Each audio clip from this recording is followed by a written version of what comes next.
j'ai cru franchement que j'allais mourir. J'ai tremblé pour la première fois de ma vie. Je me suis mise à pleurer. J'ai cru que j'allais mourir parce que là, le bruit était tellement fort que j'ai cru qu'il s'était mis à tirer et à bombarder surtout Beyrouth.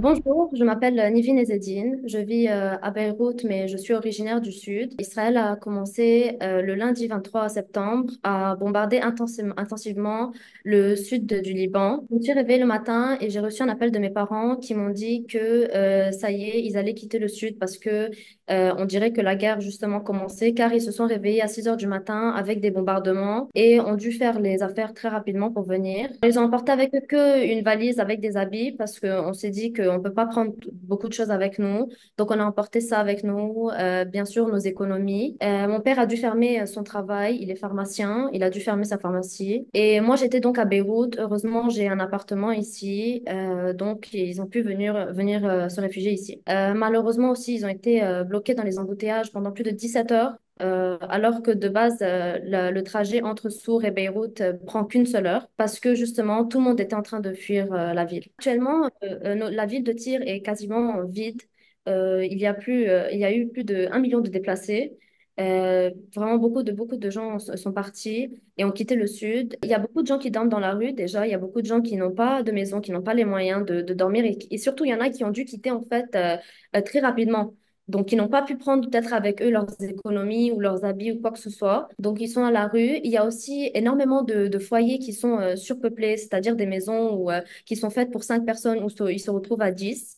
J'en connais beaucoup. J'ai d'ailleurs une amie où ils sont 6 dans une maison très, très petite. On ressent ça partout. D'ailleurs, Beyrouth est surpeuplé actuellement. On voit les parkings qui sont complètement remplis. Vraiment, tout est rempli. Et pourtant, pas un chat dans les rues, justement. Tout le monde s'enferme à la maison. Je vis par ailleurs en face de la Croix-Rouge.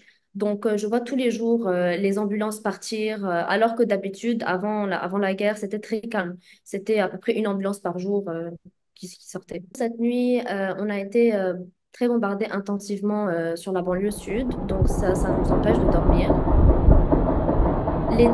Cependant, les tirs d'hier étaient des tirs de joie car l'Iran a frappé l'Israël. Mais on entend très souvent des bombardements, on entend vraiment tout et on voit tout. Ça se voit que tout le monde est dans la peur, tout le monde est dans l'ignorance, c'est-à-dire l'ignorance de ne pas savoir combien de temps va durer cette guerre, à quel moment, comment est-ce qu'on va faire pour fuir parce qu'il y a beaucoup de personnes qui ont malheureusement qu'une seule nationalité, qui est la nationalité libanaise. Et c'est très compliqué pour eux de pouvoir fuir du pays avec ce passeport parce que beaucoup de gens nous refusent le visa. Moi, je ressens vraiment cette peine partout autour de moi. Je sens que vraiment, les Libanais, vous savez, d'habitude, on a la joie de vivre.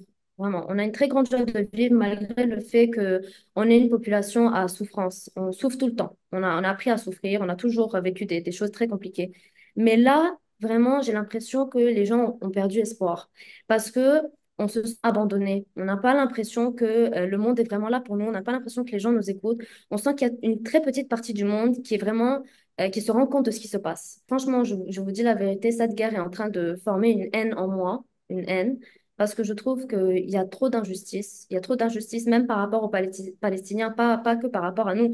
C'est d'ailleurs depuis que la guerre en Palestine a commencé que je ressens une haine. Pendant que les gens en Europe, ou en Amérique ou partout ailleurs sont en train de vivre leur rêve, de penser à eux, qu'est-ce qu'ils ont envie de faire, quelles études j'ai envie de faire, quel travail je veux faire, et penser juste à leur avenir.